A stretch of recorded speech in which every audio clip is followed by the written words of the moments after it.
Doctor صاحب سوال بہت اہم ہے اور آپ ہے یہ جو ہمارے آپسی اختلافات ہیں یہ کس موقع پہ حل ہو سکتے ہیں، حل ہو بھی سکتے ہیں؟ کب ایسا دن آئے گا کہ سب ایک ساتھ نماز پڑھیں گے، ایک صف میں کھڑے ہو کے باوجود اس کے کہ میں اس پہ اعتراض کرتا ہوں، میں اس پہ اعتراض کرتا ہوں؟ سوال کا دوسرا حصہ یہ ہے کہ اس انداز سے فائدہ ہوگا امت کو کہ بھئی یہ شرک ہو گیا، یہ دین سے باہر ہو گیا، یہ دین کے اندر ہو گیا، یہ شرکیہ کلمات ہو گئے، اس سے فائدہ ہوگا؟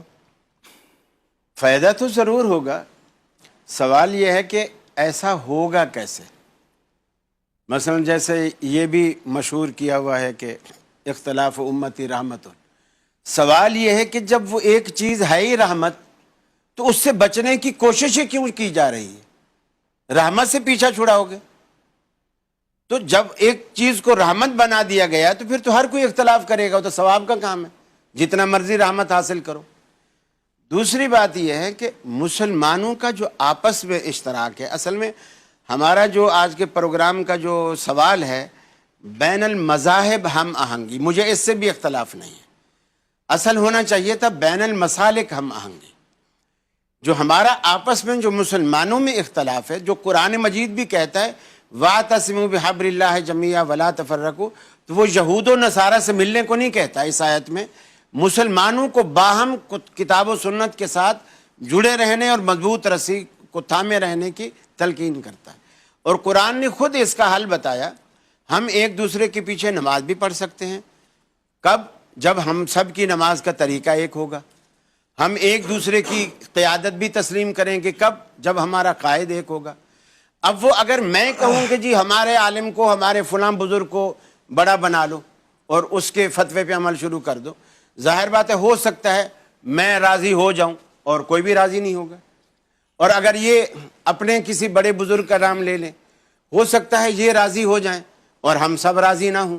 اسی طرح دوسرے، اسی طرح تیسرے، یہ پنڈی والی سرکار کا نام لے لیں اور ہم راضی نہ ہوں، یہ راضی ہوں. لیکن اب ایسی کوئی ہستی آپ کو چننی پڑے گی جس ہستی پر بریلوی، دیوبندی، شیعہ، اہل حدیث جو بھی کلمہ پڑھنے والا شخص ہے اس ہستی کی بات کو رد نہ کر سکے. اور وہ ہستی پوری کائنات میں سوائے محمد الرسول اللہ صلی اللہ علیہ وسلم کے دوسری کوئی ہستی نہیں. شیعہ کی صاحب نے بھی وہ رسول اللہ کا فرمان پیش کرو، نہیں کہہ سکتا کہ جی ہم نہیں مانتے. یہ مسلمان کے ایمان کا تقاضا ہی نہیں ہے کہ وہ یہ کہے میں اس ہستی کو رسول تو مانتا ہوں لیکن اس کی بات ماننے کو تیار نہیں. پھر وہ گویا اس کے اندر ایمان ہی نہیں ہے. تو یہ وہ چیز ہے جو ہمیں آپس میں متحد رکھ سکتی ہے. باقی جو بین المذاہب والی بات ہے نا، وہ ناممکنات میں سے ہے. خود رسول اکرم صلی اللہ علیہ وسلم نے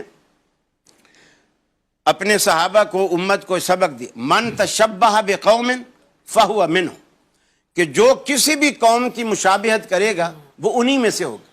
اسلام نے مسلمانوں کو اپنا کلچر دیا ہے، اپنے اخلاقیات دیے ہیں، اپنے رہن سہن کے طریقے بتائے ہیں، کھانے پینے کے آداب بتائے. یہ اسلام کے سارا نظام الگ ہے. لیکن ہم کیا کرتے ہیں؟ ہم سب کچھ باہر سے امپورٹ کر رہے ہیں، وہیں سے لے رہے اور اسی میں ہمیں فخر محسوس ہو رہا ہے. اور اسلام کی مثلا اگر میں صرف دائیں ہاتھ سے کھاؤں، بائیں سے نہ کھاؤں، لوگ کہیں گے دقیانوسی قسم کا آدمی. اور اللہ کے رسول کیا فرماتے ہیں؟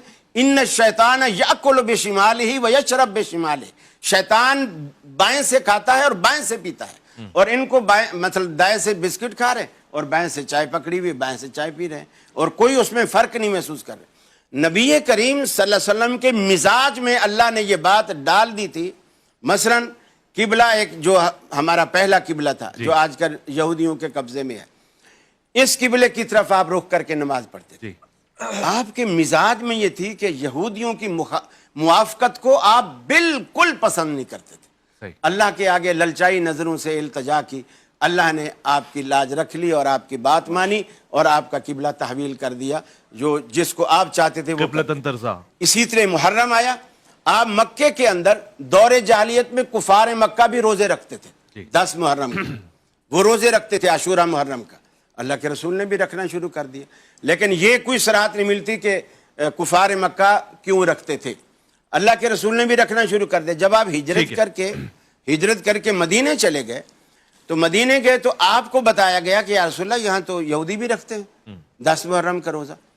اب آپ نے فرمایا آپ نے فرمایا سومو یوم عاشورہ وخالف الیہود، سومو یومن قبلہ او یومن بعدہ، یا تو 9 کا رکھو یا آگے یعنی اس کے ساتھ ملاؤ. سومو یوم عاشورہ تو پہلے کہہ دیا ٹھیک ہے کہ 10 کا روزہ رکھو، لیکن یہودیوں کی مخالفت بھی کرو. ایک دن پہلے اور ایک دن. یہودیوں کی مخالفت اسلام کا مزاج ہے، میرے نبی مکرم صلی اللہ علیہ وسلم کی پاک سنت ہے.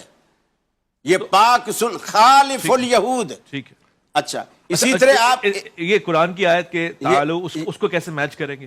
وہ شرط رکھ دی نا. اچھا وہ مجھے پھر ٹوکے نا میں سمجھ رہا ہوں. گھوڑے کو دوڑنے دیں، جب چوک آئے گا پھر انشاءاللہ بات.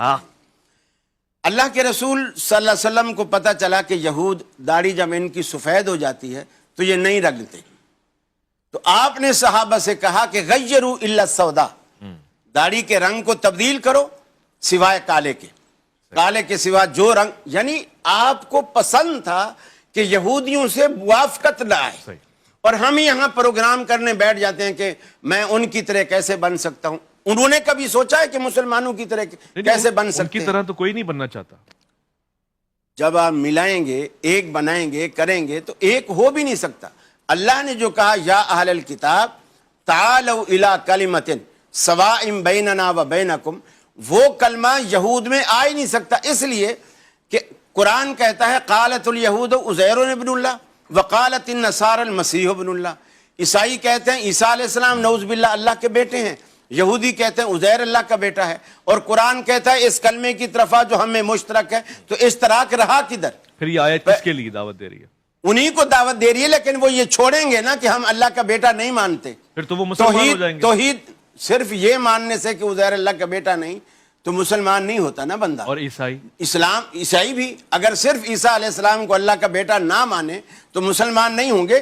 رسول اللہ کی رسالت، آپ کا آخری نبی ہونا، مسلمان دنیا میں واحد قوم ہے جو آدم علیہ السلام سے لے کر محمد الرسول اللہ تک کسی پیغمبر کے منصب کو انکار نہیں کرتی. ہر پیغمبر پر مسلمان ایمان لاتے ہیں.